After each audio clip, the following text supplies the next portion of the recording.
नमस्कार साथियों।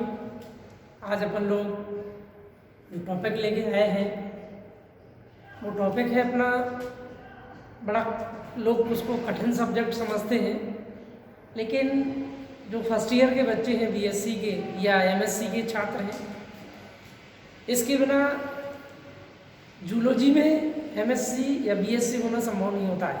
तो हम टॉपिक की जो चर्चा कर रहे हैं उस टॉपिक का नाम रहेगा क्लासिफिकेशन। बड़े शॉर्ट में एक छोटी सी बात रखना चाहता हूँ। जो क्लासिफिकेशन है ये बहुत बड़ा रूप है और ये टैक्सोनॉमी के अंतर्गत आता है। किसके अंतर्गत आता है? टैक्सोनॉमी के अंतर्गत। और टैक्सोनॉमी का अर्थ होता है वर्ग की। हिंदी में अपन बात करें तो जो वर्ग की है ये वाकई में देखा जाए तो इसमें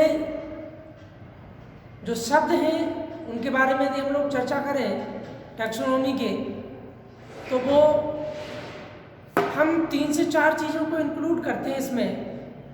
सबसे पहले हम क्या करते हैं, जो एनिमल होते हैं उनका सबसे पहले हम लोग आइडेंटिफिकेशन करते हैं, मतलब पहचान करते हैं।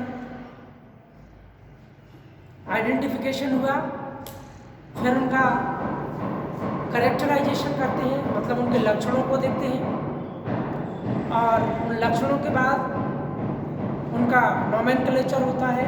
नोमेनक्लेचर के बाद देन उनका क्या करते हैं हम लोग, क्लासिफिकेशन करते हैं। तो identification, characterisation, nomenclature and their classification is called taxonomy. तो टैक्सोनॉमी के अंतर्गत ही क्लासिफिकेशन आता है। और जो क्लासिफिकेशन है ये बहुत बड़ा वृहद रूप है। और इस क्लासिफिकेशन के बारे में यदि हम लोग चर्चा करें तो हमारे बायोलॉजी में देखा जाए तो 2 रूपों में हम इनको अलग अलग कर देते हैं, एक इनवर्टिब्रेट के रूप में और एक वर्टिब्रेट के रूप में। इनवर्टिब्रेट बोले तो अकशेरुकी और वर्टिब्रेट बोले तो कशेरुकी। तो जो फर्स्ट ईयर की बात करें हम बीएससी की, तो उसमें पूरा का पूरा इनवर्टिब्रेट अपन ले लेते हैं एक पेपर में। तो जो फर्स्ट पेपर इस समय चल रहा है वो इनवर्टिब्रेट का होता है। और इनवर्टिब्रेट में यदि हम लोग बात करें तो एक शब्द आता है फाइलम। क्लासिफिकेशन में शब्द आता है फाइलम। और फाइलम जो शब्द होते हैं ये 2 प्रकार के फाइलम होते हैं, एक मेजर फाइलम और एक माइनर फाइलम। मेजर फाइलम में ऐसे जीव जंतुओं को रखा जाता है जिनका दुनिया में बहुत ज़्यादा इंपॉर्टेंस है, या तो वो हमें बहुत ज़्यादा लाभदायक है या वो हमें बहुत ज़्यादा हानिकारक होते हैं। तो उनको हम किसके अंतर्गत डाल देते हैं? मेजर फाइलम के अंतर्गत डाल देते हैं। और ऐसी जंतु जो हमें ना बहुत ज़्यादा नुकसान पहुंचा रहे हैं ना बहुत ज़्यादा लाभ पहुंचा रहे हैं, उनको हम माइनर फाइलम में डालते हैं। तो ये क्लासिफिकेशन की जो प्रक्रिया है, सबसे पहले किंगडम, तो फाइलम, सब फाइलम, क्लास, सब क्लास, ऑर्डर, सब ऑर्डर, जीनस, और फिर जाके हम किस में जाते हैं? स्पीसीज में जाते हैं। तो यदि क्वेश्चन आपसे कभी पूछे कोई, कंपटीशन में कई बार पूछ लेते हैं कि क्लासिफिकेशन की सबसे छोटी इकाई क्या है, तो आप उसका जो नाम देंगे वो सबसे छोटी इकाई होती है स्पीसीज, जिसे हम नाम देते हैं जाति। क्या नाम देते हैं? स्पीसीज। आज हम केवल माइनर फाइला आज हम केवल इनवर्टिब्रेट के बारे में बताएंगे, और वो केवल और केवल मेजर फाइलम जो है उनके बारे में हम लोग चर्चा करेंगे। और मैं कोशिश करूंगा कि आप लोग यहाँ पर सीख जाएं इसको, तो बहुत बेटर होगा। किस तरीके से आप इसको सीख सकते हैं, थोड़ा मेरे साथ यदि आप मन में दोहराओगे तो अल्टीमेटली आप इसको आसानी से क्या कर सकते हैं? ज्ञान कर सकते हैं। जैसे फाइलम की यदि हम लोग बात करें, यदि हम फाइलम की बात करें तो जो सबसे बड़ी प्रक्रिया है उसमें इनवर्टिब्रेट में, तो एक होता है protozoa, Porifera, Coelenterata, Platyhelminthes, Nematoda, annelida, arthropoda, mollusca और इकाइनोडर्मेटा। क्या क्या होते हैं? इकाइनोडर्मेटा। मैं फिर से दोहराने की बात करता हूँ, यदि सीख रहे हो जो छात्र तो एक बार नोट भी कर सकते हैं। पहला जो फाइलम होता है वो प्रोटोजोआ होता है, फिर दूसरा होता है उसे हम पॉरीफेरा बोलते हैं, तीसरा होता है वो सीलेंट्रेट्स होता है या हम सीलेंट्रेटा भी बोलते हैं, चौथा है उसे हम प्लेटिहेल्मिन्थीज, कुछ लोग इसको एस्केल्मिन्थीज के नाम से भी जानते हैं या किताबों में लिखा है। तो प्लेटिहेल्मिन्थीज, फिर हम बात करेंगे नेमेटोडा, फिर एनिलिडा, फिर आर्थ्रोपोडा, मोलस्का, फिर एकाइनोडर्मा। तो ये जो हमने फाइलम के नाम बताए हैं ये सब के सब क्या होते हैं, आपके इनवर्टिब्रेट होते हैं, आकशेरुकी होते हैं। और आकशेरुकियों की यदि हम लोग चर्चा करें तो ऐसे एनिमल जिनमें वर्टिब्रल कॉलम नहीं पाया जाता है, अर्थात इनमें रीढ़ की हड्डी नहीं होती। क्या नहीं होती भैया? इनमें रीढ़ की हड्डी नहीं होती। तो इनवर्टिब्रेट जो हैं जिन्हें हम आकशेरुकी बोले, do not have a vertebral column.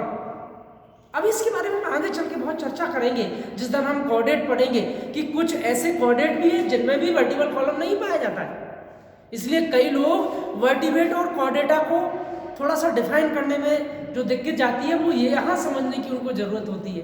तो जो वर्टिब्रल कॉलम है वो केवल वर्टिब्रेट में ही पाया जाता है, लेकिन 3 ऐसे मेंबर होते हैं, ऐसी क्लासें हैं जिनमें वर्टिब्रल कॉलम नहीं भी होता है, फिर भी वो क्या होते हैं, कॉर्डेट होते हैं। लेकिन आज हम लोग चर्चा करेंगे इनवर्टिब्रेट की, तो मतलब ऐसे जंतु जिनमें वर्टिब्रल कॉलम नहीं होता है, अर्थात इसमें रीढ़ की हड्डी नहीं पाई जाती है। प्रोटोजोआ, दुनिया में जो एनिमल आए सबसे पहले उनको हमने इसी कैटेगरी में रखा। किस में रखा? प्रोटोजोआ में। जैसे ही और इन प्रोटोजोआ एनिमल्स जो होते हैं इनको हमने एसेलुलर कहा, अर्थात इनको हम केवल एक कोशिका से बने हुए, इनकी पूरी बॉडी होती है और इनकी एक ही कोशिका से शरीर के अंदर समस्त कार्य होते हैं, समस्त वाइटल एक्टिविटीज़ इसमें पाई जाती है। पूरी की पूरी वाइटल एक्टिविटीज़ अपन इसमें देख सकते हैं। और पूरी वाइटल एक्टिविटीज़ मतलब जो कि प्रक्रियाएं हम सब ह्यूमन बींग्स में होती हैं वो छोटे से छोटे एनिमल में भी वही देखने को मिलती हैं। Like this respiration, excretion, digestion, reproduction, locomotion etcetera, जितनी भी प्रक्रियाएं हैं वो यूनिसेलुलर एनिमल भी इस सारी की सारी प्रक्रियाओं को संपन्न करता है। तो यहाँ जो हम प्रोटोजोआ की बात करें इसे हमने नाम दिया एसेलुलर, या ऐसे इनको हम बोलते हैं एक कोशिकीय जंतु। क्या नाम देते हैं भैया? एक कोशिकीय जंतु। फिर हम जैसे जैसे ऊपर चले जाते हैं तो प्रोटोजोआ के बाद पॉरीफेरा आएगा। पॉरीफेरा में और स्पेशलिटियाँ बढ़ती जाती है, कुछ जटिलतम रूप होता जाता है, सीलेंट्रेट्स में और जटिलतम होता जाता है, प्लेटिहेल्मिन्थीज में उससे ज़्यादा होता जाता है, और आपका आगे देखें अपन नेमेटोडा में इससे ज़्यादा होता है, एनिलिडा में फिर इससे ज़्यादा जटिलताएँ देखने को मिलती हैं, आर्थ्रोपोडा में और जटिलताएँ मिल जाती हैं, मोलस्का में और जटिलताएँ मिलती हैं, एकाइनोडर्मा में प्रोटोजोआ की तुलना में बहुत सारी जटिलताएँ अपन को देखने को मिल जाती हैं। तो उनके शरीर की बनावट, आवास, रहन सहन, आवास उनका कौन सा है, कैसे चलते हैं, क्या खाते हैं, क्या नहीं होता, इसके आधार पर हमने जंतुओं को अलग अलग फाइलम में क्या कर दिया है, डिवाइड किया है। तो आज जो हम क्लासिफिकेशन की बात कर रहे थे खासतौर से इनवर्टिब्रेट में, तो हमें ध्यान रखना है protozoa, porifera, coelenterata, platyhelminthes, annelida, nematoda, annelida, arthropoda, mollusca और एकाइनोडर्मा। ये मुख्य रूप से क्या होते हैं, सारे के सारे इनवर्टिब्रेट होते हैं। छात्रों आज आप इसको अच्छे से नोट करिए, नेक्स्ट क्लास में आपको फिर से। Thank you all of you.